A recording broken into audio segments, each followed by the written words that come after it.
Yeah. Assalamualaikum warahmatullahi wabarakatuh. Good afternoon, guys. Yeah, I'm so sorry because the technical problem, the internet connection is not stable here. So I make a video here. The topic of today is about paraphrasing and essay writing. Yeah, the process of essay writing.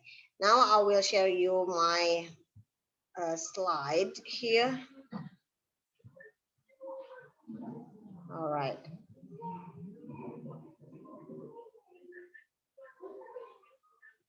Okay, paraphrasing and essay process. Yeah. So what is paraphrasing? Yeah, there are several steps, especially 6 steps of paraphrasing technique. Yeah, so in writing an essay, you will need this technique. Why? Because you cannot copy and paste. Ya, kopas gitu ya. You cannot kopas all of your text from the other source ya. Jadi dalam menulis esai kan kita nggak mungkin kopas dari sumber lain. If you do that, the similarity of your text will be hide ya. Jadi nanti di akhir Miss juga akan mengecek similarity, tingkat similarity teks teman-teman. Jadi dan itu memang sudah lazim diterapkan di universitas lain pun sama ketika pengecekan dalam skripsi misalkan ataupun dalam jurnal biasanya suka ada cek plagiarism sebutannya ya atau ya cek similarity. Nah, nanti apakah tingkatnya tinggi atau enggak? Bisa harap esai teman-teman tidak terlalu tinggi similarity-nya, which means teman-teman enggak kopas gitu ya. Karena 1000 kata, bisa harap di bawah 20% ya, 2000 kata, tujuan esai teman-teman adalah 2000 kata, bisa harap tingkat similarity-nya itu tidak lebih dari 20% gitu ya. Nanti kita akan diskusi lagi kesepakatannya akan berapa ya. So, here are paraphrasing technique ya. First, decide how the ideas from the original text fit into your essay. You do not need to use all the details from the section of the text that you are looking at, only the relevant ones ya. Jadi teman-teman harus mempertimbangkan ide dari teks aslinya itu pas gak dengan tulisan esai teman-teman gitu ya. Teman-teman tidak perlu menggunakan semua detailnya gitu ya dari teks aslinya. Jadi yang penting-pentingnya saja, yang relevannya saja gitu ya. Jadi yang pertama adalah fit gitu ya, harus pas atau cocok gitu ya dengan yang teman-teman tulis dengan ide aslinya gitu ya. And then read the original piece of the text repeatedly until you really understand its meaning. Ya, untuk memahaminya dengan betul makna yang sebetulnya gitu ya. Teman-teman bisa baca ulang gitu ya berkali-kali sampai paham betul maksudnya seperti apa. And then put the original text away. Nah, setelah memahami makna dari ide teks aslinya seperti apa, teman-teman coba put away the original text ya. Singkirkan, jangan dilihat lagi. Kemudian teman-teman write down in note form. Nah, kemudian tulis catatan pentingnya itu apa saja gitu ya. Keywords-nya gitu ya. Kalau misalkan teman-teman dapat keywords-nya beberapa, tulis dulu keywords-nya gitu ya. And in your own words ya, dengan kata teman-teman sendiri gitu, dengan kata-kata sendiri what the text says ya gitu ya, bikin catatan dari original text tadi setelah put away the original text, and then setelah itu ya, setelah membuat note, compare your notes with the original, bandingkan teks teman-teman dengan teks aslinya. Pertama, have you expressed the same meaning? Maknanya sama enggak gitu ya. Have you used your own words? Apakah katanya sama atau enggak? Penggunaan katanya ada yang sama atau berbeda gitu ya. Yang paling penting sih ini ya, maknanya gitu ya. Maknanya harus sama. And then langkah yang terakhir adalah integrate. Integrate information into your text so that your essay clarifies and builds on it gitu ya. Jadi kita harus mengintegrasi informasinya itu ke dalam teks teman-teman sehingga esai teman-teman itu ya mengklarifikasi informasi yang ada di dalam informasi tadi. Kemudian use grammatical sentences that link the information to the text around it. Nah, kita juga bisa menggunakan penanda gitu ya, grammatical sentences, apakah itu seperti unfortunately atau on the other hand. Nah, seperti itu ya, conjunction yang bisa teman-teman tambahkan supaya menjadi teks teman-teman gitu ya. So we can make it in short, 6 steps of paraphrasing technique menjadi Francis ya, fit, read, weigh, note, compare, integrate, and sentences. Francis gitu ya. Okay, next. So paraphrasing is not about substituting words for other words and changing the word order of the original sentence. Ya, jadi paraphrasing itu bukan hanya mengganti katanya saja. Memang itu salah satu teknik, tetapi bukan hanya itu ya. Mengganti beberapa kata dengan persamaannya, kemudian mengubah susunan kata aslinya, susunan kata dari kalimat aslinya gitu ya. Yang asalnya kalimat aktif menjadi kalimat pasif kayak gitu ya. Nah, tidak hanya itu. Doing this can lead to too much of the original text being reproduced. Nah, dengan melakukan ini bisa membuat kita menjadi terlalu banyak teks asli itu direproduksi gitu ya. Jadi kurang pas. Selain itu, you may also end up with paraphrase that simply doesn't work ya. Nah, teman-teman juga bisa berakhir dengan paraphrase yang tidak pas gitu ya, tidak cocok. For example, look at this. This is the original source ya. Dealing with housing problems was considered the greatest priority ya. Menghadapi masalah mengenai housing ya was considered the greatest priority, dianggap sebagai prioritas yang paling besar gitu ya. Nah, kemudian ini ada parafrasenya, the main concern was believed to be taking action on accommodation trouble. Ini betul nggak kira-kira parafrasenya? Kurang pas ya, ini terlalu memaksakan ya. Jadi meskipun memang ini menggunakan mengubah beberapa kata gitu ya, persamaannya menggunakan persamaan dan susunan kalimatnya dirubah ini menjadi pasif, tetapi dari maknanya ini kurang pas gitu ya. Ini mungkin housing diganti dengan accommodation, apakah ini cocok gitu ya? I don't think so ya. So paraphrase doesn't sound natural ya, betul. Ini paraphrasenya ini tidak terdengar natural and doesn't make sense. Ini kurang pas gitu ya. Oke, and then kita coba lagi ya. Ini masih teks yang aslinya seperti ini tadi. And then kita terapkan, let's apply Francis technique ya. Pertama, fits. Harus pas tulisan esai kita dengan tulisan aslinya secara maknanya gitu ya. Kemudian kita baca berulang-ulang teks aslinya, kemudian kita singkirkan dulu teks aslinya, kemudian kita tulis catatan. Nah, dari kita baca dulu, dealing with housing problems was considered the greatest priority ya. Jadi di sini kata kuncinya adalah housing problems, betul kan? Was considered greatest priority, dianggap sebagai prioritas yang paling besar. Berarti kita memprioritaskannya gitu ya. Berarti first, pertama gitu ya, harus diprioritaskan yang pertama. Oke, so kita dapat catatan housing problems dan juga first. Nah, kemudian kita compare, kita bandingkan katanya tadi kita dapat housing problems dengan teks aslinya. Wah, katanya sama nih housing problems gitu ya. Kemudian sekarang kita put the ideas in our own words and in a way that integrate the sentence in our text. Nah, kita integrasikan gitu ya. Kalimatnya kira-kira kita rubah maknanya sama. Ini kan intinya housing problem gitu ya, dan menjadi prioritas kita. Nah, kita bisa mengubah kalimat ini atau sumber asli ini menjadi the housing situation needed to be improved first gitu ya. Jadi ya situasi housing rumah gitu ya, perumahan atau rumah itu perlu ditingkatkan. Ya, ini kan permasalahan mengenai rumah. Ini harus menjadi prioritas, bisa menjadi prioritas dan harus diperbaiki kan. Nah, ini juga maknanya sama. Meskipun kita dengan menggunakan kata yang berbeda, tetapi maknanya sama. The housing situation needed to be improved first, gitu ya.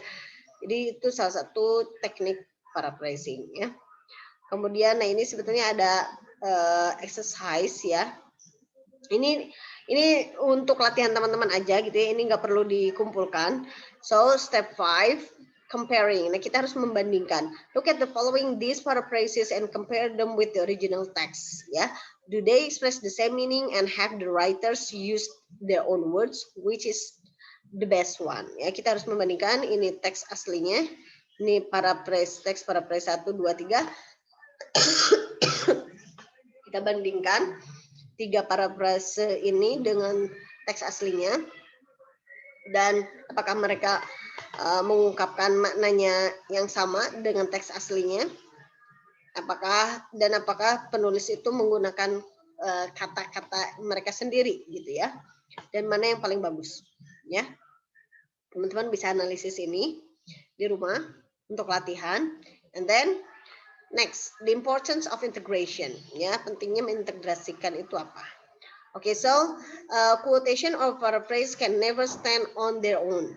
Ya, they always need to be linked to the sentence around them. Jadi biasanya kita kan mengutip ya, mengutip ada sebuah definisi misalkan ya, gitu. Kita tidak bisa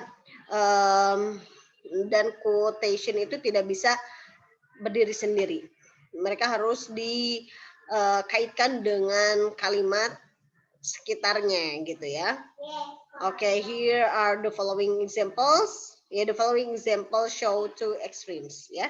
Nah, kita ada contoh nih ya. Paraphrase 1 shows no evidence of how it relates to the surrounding text. Nah, kalau ini tanpa ada bukti gitu ya, atau tanpa mengaitkan dengan teks selanjutnya gitu ya. Kalau paraphrase 2 itu didukung dengan teks selanjutnya ya, yang support ke teks tersebut gitu ya. Look at this. This is the example. This is the original text. Researchers have taken brain scans that show that anatomically dolphins have relatively large brains, similar in some aspects to those of highly intelligent beings such as humans. Taken from a text by Burns 2010. Gitu ya. Ini kan membicarakan tentang otak dolphin ya, atau ya, bahwa ternyata ada penelitian, ternyata otak mereka itu relatif besar gitu ya, dan dalam beberapa aspek gitu ya, kepintaran mereka pun ya kepintaran mereka hampir sama dengan manusia, begitu kan ya. Itu berdasarkan penelitian dari Burns 2010 gitu ya. Ini adalah teks aslinya. Kemudian ini paraphrase yang pertama. Dolphins are much researched animals. Burns 2010 says that dolphins have been scanned and it demonstrates that physically their brains have similarities to human brain and are big to their body size. This makes them very interesting animals. Ya, kita lihat di sini. Ada perbedaan ya, memang secara kalimat berbeda, tetapi apakah ini paraphrase yang baik? Ya, pertama di sini kita lihat kalimat pertamanya pendek, dolphin are much research animals, and then kalimat keduanya, Burns says that dolphin have been scanned. Ya, betul ya. Jadi Burns menyatakan bahwa dolphin ini telah di-scan dan menunjukkan bahwa secara fisik otak mereka itu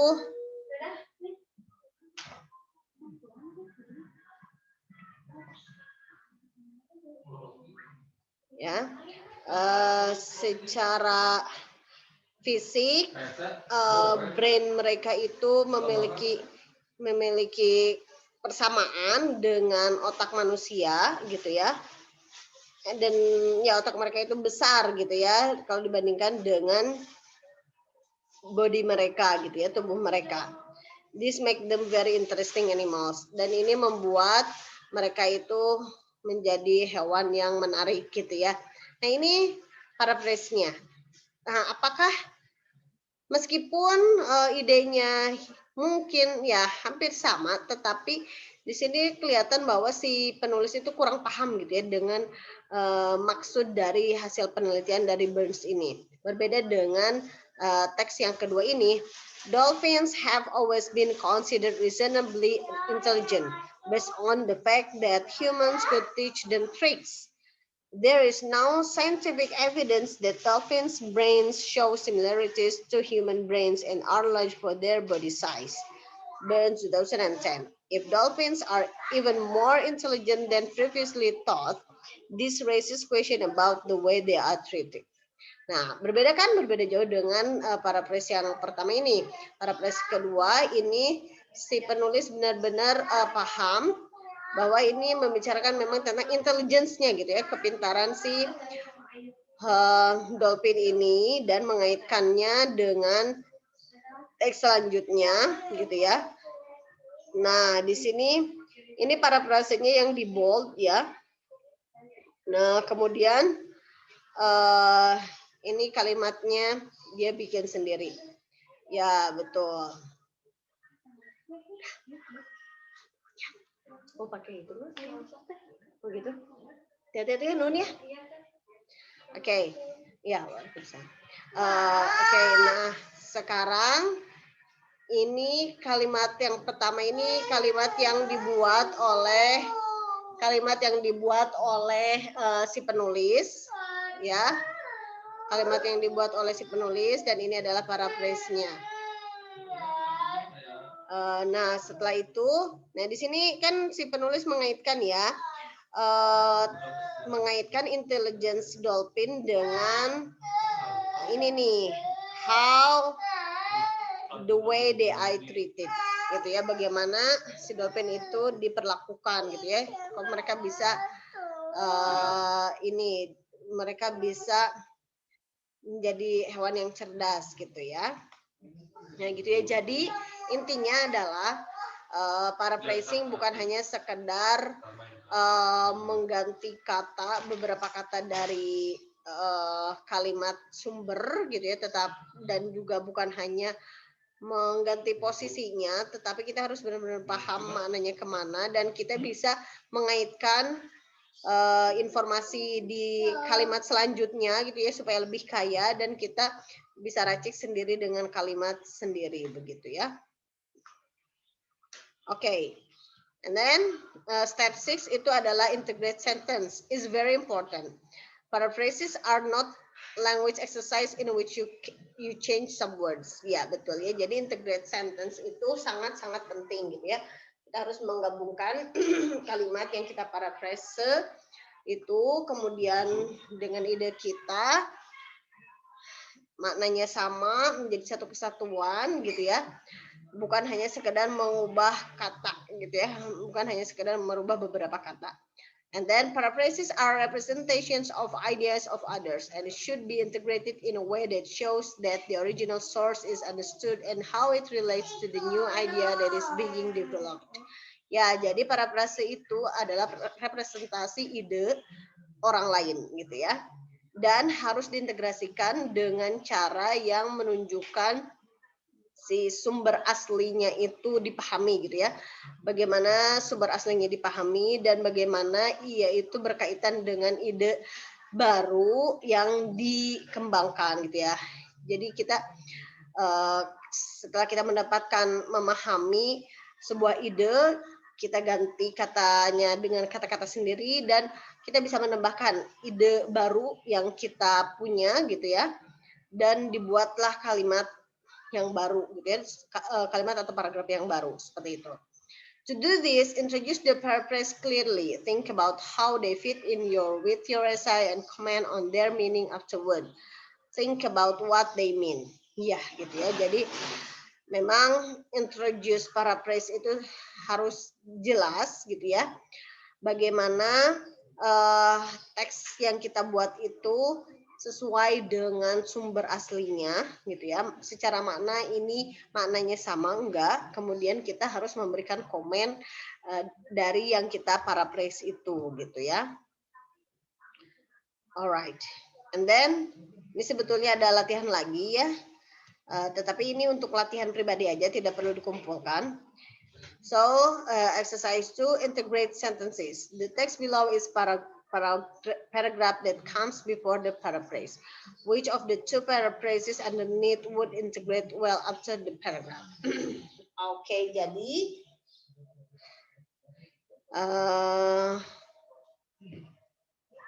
ya ini sumbernya ya, teks sumbernya, dan ini paraphrase 1 dan 2. Di mana dari dua paraphrase ini yang bisa mengintegrasikan paragrafnya dengan idenya dengan baik gitu ya. Ya, teman-teman bisa kerjakan exercise ini secara mandiri. And then when you are integrating your paragraph into your essay, it is also important to remember to make it clear where a paraphrase ends and where you continue with your own ideas. Ya, jadi gitu, ketika kita memparaphrase, kita harus jelas bahwa mana kalimat yang paraphrase, mana komen kita pribadi gitu ya. Jadi harus terlihat jelas. For example, in the text below, the student needed to put they have also claimed, ya. They have also claimed in the last sentence. Nah, di bawah ini siswa itu perlu meletakkan they have also claimed, ya, di kalimat terakhirnya. Ini ada they have also claimed. Without this indication that she was still paraphrasing, ya. Tanpa ini, gitu ya, tanpa kalimat ini, berarti idenya itu tanpa kalimat ini berarti si siswa masih memparafrase, gitu ya. Kalau dengan ini berarti mereka dengan ini they have also claimed that there are other factors associated with poor hand hygiene compliance, ya. Jadi ini masih memparafrase ya dengan kalimat ini, gitu ya. Contoh untuk membandingkan atau membedakan kalimat yang masih paraphrase dengan yang kalimat sendiri seperti apa, nanti ya di bawah ada. Oke, and then showing where your point of view fits in. Nah, kita harus menunjukkan pendapat kita itu cocoknya kemana gitu ya. When referring to the ideas of others, writers can show that they agree, disagree, or neutral about them. Jadi teman-teman ketika mengutip gitu ya, mengutip sebuah kalimat atau teori atau pandangan seorang ahli, kita kan bisa setuju, bisa enggak. Nah, ketika kita memparafrase, kita itu bisa menunjukkan preference kita itu kemana, apakah agree atau disagree atau neutral gitu ya. So let's have a look at how a student writer develops some of this point in an essay about public relation in times of crisis for company. Nah, kita bisa lihat di sini contoh ya, ada esai siswa, topiknya tentang public relation in times of crisis for a company. Di sini. On the other hand, if companies can deal with social networking, they may be able to handle this crisis well. Phil, Buchner, and Fallenhar, gitu ya, 2011. Nah, ini kutipan dari ini, gitu ya. Nah, ini nih kita bisa tahu apakah si penulis itu agree atau enggak, gitu ya. On the other hand, sebaliknya, jika penulis bisa menghadapi gitu ya social networking, mereka bisa menghandle krisisnya dengan baik gitu ya. Nah, ini berarti si penulis itu setuju gitu ya, setuju dengan ide ini. Setuju dengan ide ini gitu ya. Karena sebetulnya ini si penulis menambahkan conjunction on the other hand. Sebaliknya gitu ya, ini ada ide dulu sebelumnya gitu ya. Kemudian ini dilanjutkan dengan ide ini. Dan si penulis ini bisa kelihatan setuju gitu ya dengan ide ini. The choice of verb can also show the student's stance. Reporting verbs, also called verbs of reference, such as point out and claim, are important because the verb you choose tells the reader about your attitude to what you are reporting.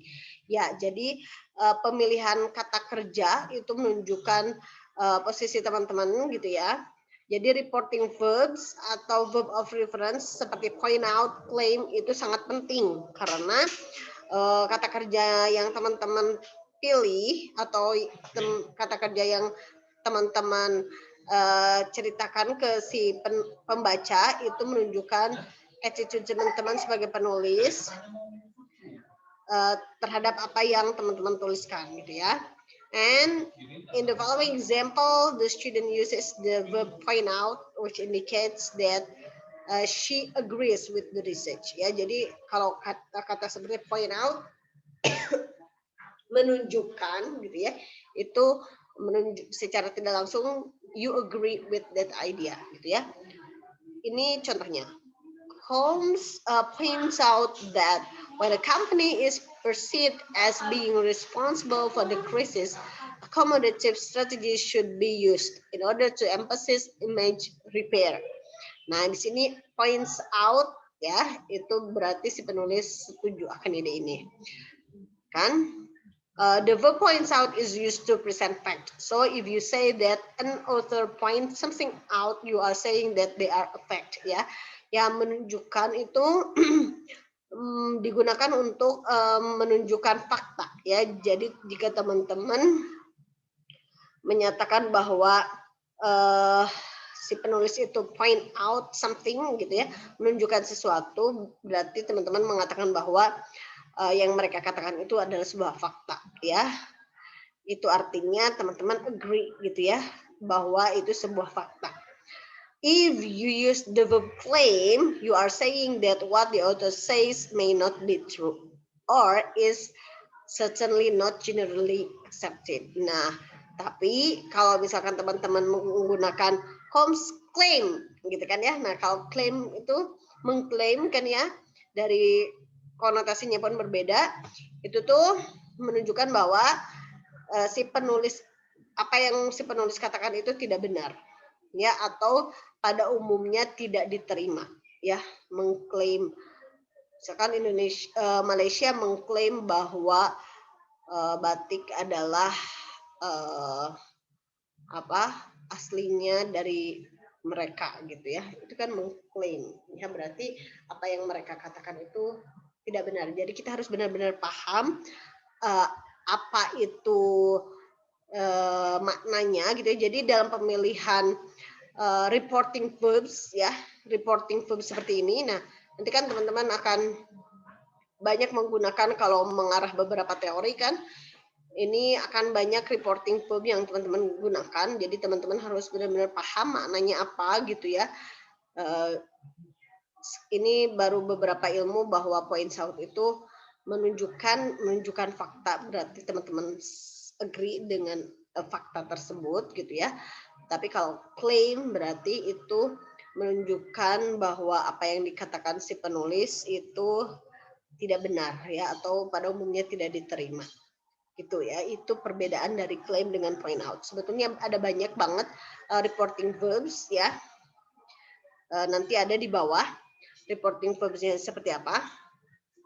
Nah, nanti ada latihannya juga sih ya, untuk latihan mandiri.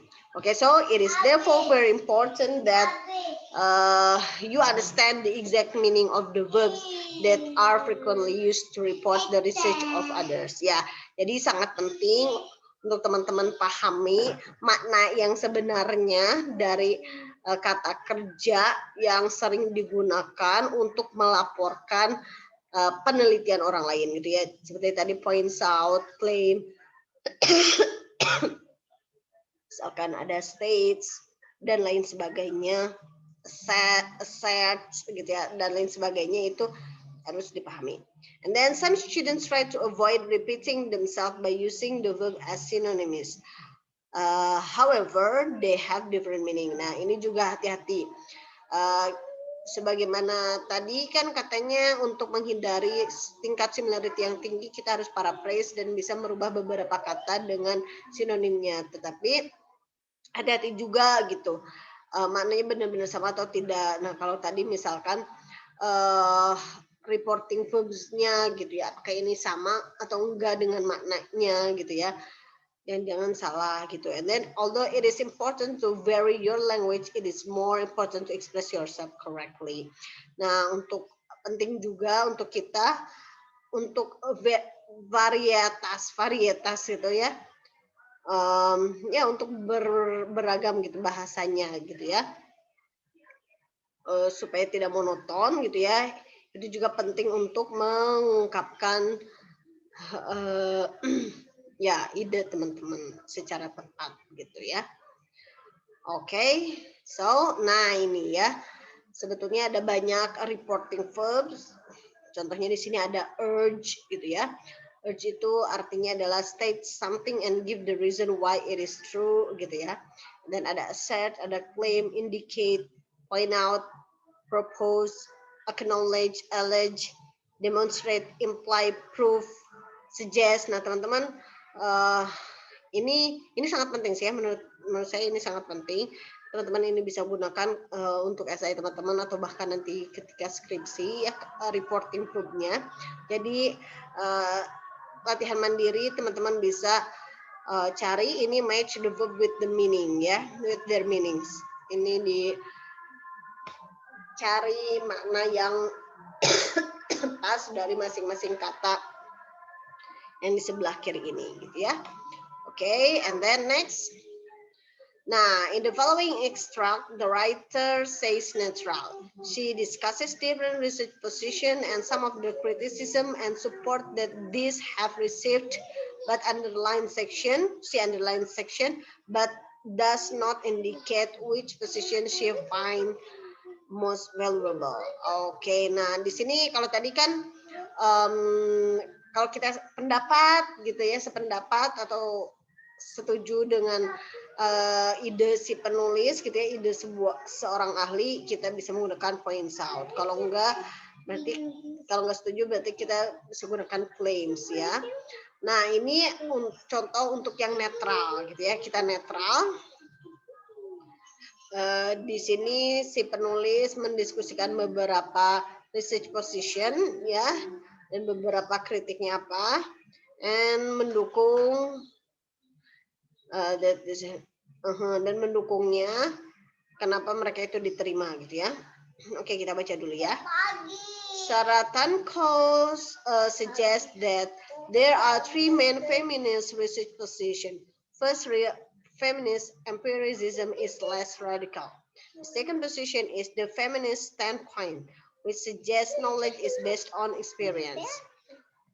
It is urged that women are in the best position to do research on women because women understand better about women than men.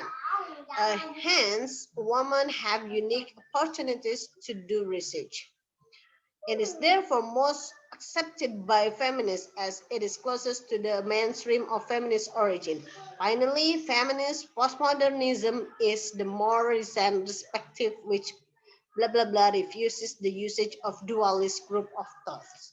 It urged that there are different types of women in terms of age, occupation, sexual orientation, and ethnicity.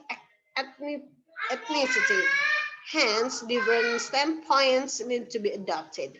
Moreover, the world is viewed as endless stories or texts. For instance, of gender is constructed through language. This position therefore criticizes traditional research and practice. Oke.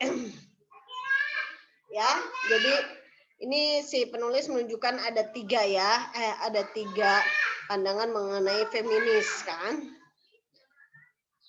Pertama ada feminist empirism, kemudian ada feminist standpoints, yang ketiganya mana? Nah ini feminist postmodernism gitu ya. Ini si penulis netral gitu ya dan paling di sini Nah ini ya.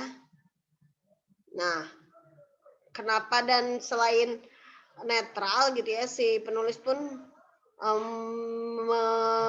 menunjukkan beberapa idenya. Nah ini idenya, ini ya ketika kita lihat di sini. Nah ini bla bla bla bla bla bla kan pertama mengutip menurut Sarah Tankos ya. Kemudian ini ternyata ide yang pertama jenis dari feminisme ini, oh sorry, redik ini bla bla bla bla ini nggak dituliskan ya karena terlalu panjang.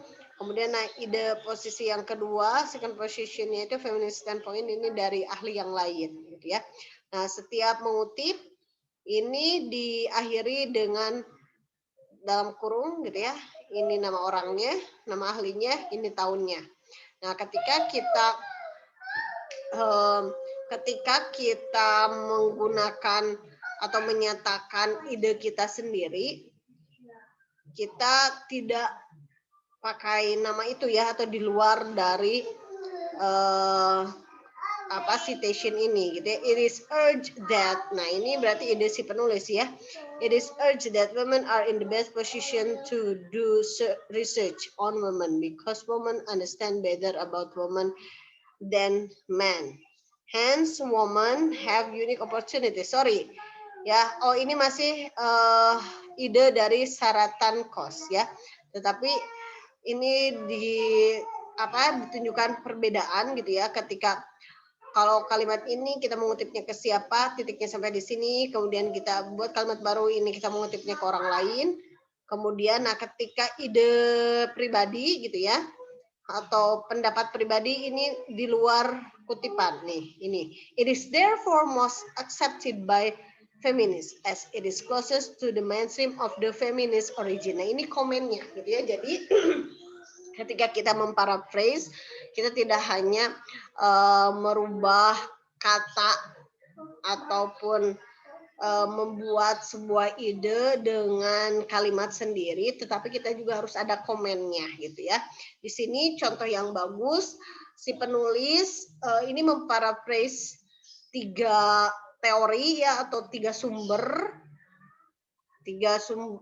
Ini sih dari 2 orang ya, dari 2 sumber. Pertama dari Sarah Tankos, kemudian dari Harding, kemudian dari Sarah Tankos lagi. Nah setelah itu ada komennya, ada komen si penulis, yaitu ini. It is therefore most accepted by feminists. Nah yang paling banyak diterima oleh feminis itu yang mana? Yang ini, berarti yang kedua ya. Women are in the best position to do research on women because women understand better about women than men. Nah ini gitu kan ya. Kemudian untuk teori yang ketiganya ini nggak disebutkan ya karena terlalu panjang. It is urged that there are different types of women in terms of object. Okay. Moreover, the world is viewed as unnecessary. This position therefore criticizes. Nah ini. Jadi untuk komennya itu yang ini nih yang bawah. Ya, jadi this position therefore criticizes traditional research and practices. Ya, jadi kalau misalkan hanya mengganti kalimat atau mengganti kalimat dari ide yang sebelumnya itu tidak cukup. Jadi harus ada komen pribadinya gitu ya. Dan harus jelas kalau misalkan kutipan yang kita buat itu misalkan mengutip dari siapa, diakhiri oleh sumbernya siapa gitu ya. Contohnya seperti ini. Ya. Then in the next part of the essay, ini masih lanjutan dari essay sebelumnya ya. She goes on to assess different research studies.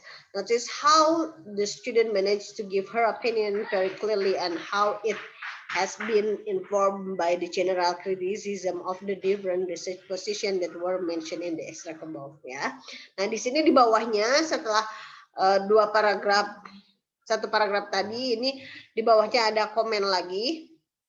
Undoubtedly, the different findings from the studies above allow a better understanding of policies and practices regarding women in the workplace as well as the role of unions and management in addressing gender issue, bla bla bla bla bla gitu ya. Jadi ini kan tadi ada 3 teori mengenai feminisme gitu ya. Nah, tidak hanya menyebutkan itu saja, tetapi si penulis menilai lagi lebih lanjut gitu ya mengenai penelitian dari sebelumnya itu seperti apa gitu ya. Ini penilaian pribadi si penulis. Dilihat dari mana? Bisa melihatnya nih di sini. Di sini ada undoubtedly gitu ya. Ini adalah menunjukkan bahwa paragraf itu adalah ide asli si penulis gitu ya, bukan dari mensitasi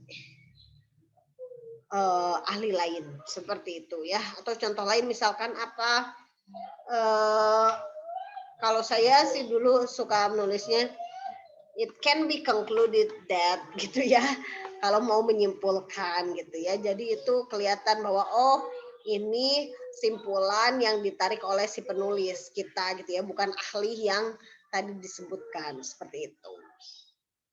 Oke, kemudian, nah, integrating quotes and paraphrases grammatically. Nah, tadi kan karena kita banyak mengutip quotes ya, gitu, teori dari seorang ahli, gitu ya, kita pun harus membuat quotes atau kutipannya itu memasukkannya di dalam essay secara grammatically correct ya, secara tepat. So grammatically speaking, when we want to mention what somebody else has said, we can choose direct speech or indirect speech ya. Jadi ketika kita mau memasukkan apa yang dikatakan oleh orang lain atau seseorang, kita bisa memilih direct speech or indirect speech ya. Sebetulnya kita sudah membahas direct and indirect speech di grammar ya, kelas grammar yang pertama. Nah, jadi direct speech kan kalimat langsung ya, berarti ada kutip, tanda kutip kan ya. Dan di sini direct speech itu the exact word someone has said. Kita benar-benar mengutip langsung perkataan si ahli tersebut gitu ya. Jadi tidak ada kata yang dirubah, itu adalah direct speech. Nah, contohnya di sini Saran Green stated that there appears to be as many arguments for outsider research as against. Nah, dan jangan lupa kalau mengutip langsung itu harus pakai page ya, halamannya berapa. Ini ahlinya ditulis, kemudian di akhir ini ada tahun berapa dan page berapa. Miss kok mengutipnya gitu ya, ada yang tadi nama ahlinya di depan, ada yang di belakang. That's up to you ya, jadi boleh itu sama dua-duanya ya, kita lihat ya. Jadi saya ini lagi flashback lagi ke belakang, nah yang ini sih ya. Nah jadi ini gaya citation ya, ini gaya mensitasi atau mengutip. Yang pertama adalah kita menulis dulu si ahlinya, menulis nama yang pencetus idenya gitu ya. Kalau itu sebuah buku berarti penulisnya siapa, kalau itu artikel jurnal penulisnya siapa, kemudian tahun berapa. Nah, kalau kita memparaphrase ya, kalau kita merubah beberapa kata dengan menggunakan kalimat kita sendiri, berarti tidak perlu menggunakan page number ya. Tahunnya saja sudah cukup. Nah, seperti ini bisa. Sarkanton 2005 suggest bla bla bla bla bla bla. Itu kita pakai menggunakan kata-kata sendiri ya, atau paraphrasing. Atau bisa juga ini apa, teori pendapatnya dulu, idenya dulu, baru ahlinya gitu ya. Ini bisa, dua-duanya bisa gitu ya. Ya supaya apa? Supaya bervariasi aja, tidak harus selalu ahlinya terus gitu ya. Sarah Canton suggest that, kemudian Harding urge that gitu ya. Tidak harus melulu seperti itu ya, supaya bervariasi gitu ya. Tetapi yang penting kalau paraphrase berarti ya cukup tahunnya gitu ya. Tetapi kalau mengutip langsung itu harus ada page number-nya, page berapa, dan harus pakai tanda kutip gitu ya. Nah ini gitu ya, seperti ini juga bisa. Sebetulnya kalau ada 2 orang gimana bisa pakai N gitu ya, N bla bla bla. Kalau 3 orang atau lebih itu sebetulnya menggunakan et al gitu ya, et al. Jadi secara kantos et al tahunnya gitu ya, tidak perlu dituliskan ketiga penulisnya gitu ya, cuman penulis pertamanya saja. Jadi itu adalah cara mensitasi ya. Oke, and then nah kita balik lagi. Nah ini kalau mendirect speech kita ini seperti ini ya. Ini nama penulisnya. Heran Green stated that there are. Nah ini kata-katanya langsung dari si Geran Green ya. Diberi kutip ya, and then tahun, koma, page berapa. Seperti ini gitu ya. So if a quote is quite long, first of all, ask yourself if it is wise to include the whole quote. If you decide to include a quote which covers 4 lines or more, then you need to set it apart visually. Your style guidelines will tell you how. Ya, jadi ini kan kalimat yang kita kutipnya pendek ya, satu kalimat saja seperti ini. Tetapi kalau misalkan kalimat yang kita kutip adalah panjang gitu ya, 4 kalimat atau lebih. Nah, teman-teman pertimbangkan dulu apakah itu betul-betul penting untuk ditunjukkan semuanya, untuk dikutip semuanya atau tidak. Kalau misalkan benar-benar penting dan kalau yang kita kutipnya itu 4 lines ya, 4 baris atau lebih, itu harus dipisah dari kalimat sebelumnya atau paragraf sebelumnya. Jadi biasanya suka memisah sendiri gitu ya. Nanti tergantung guideline dari, kalau misalkan kita ada guideline penulisan skripsi itu seperti apa atau seperti apa. Kalau dulu Miss ketika skripsi kalau tidak salah, kalau 4 line ya, 4 baris lebih itu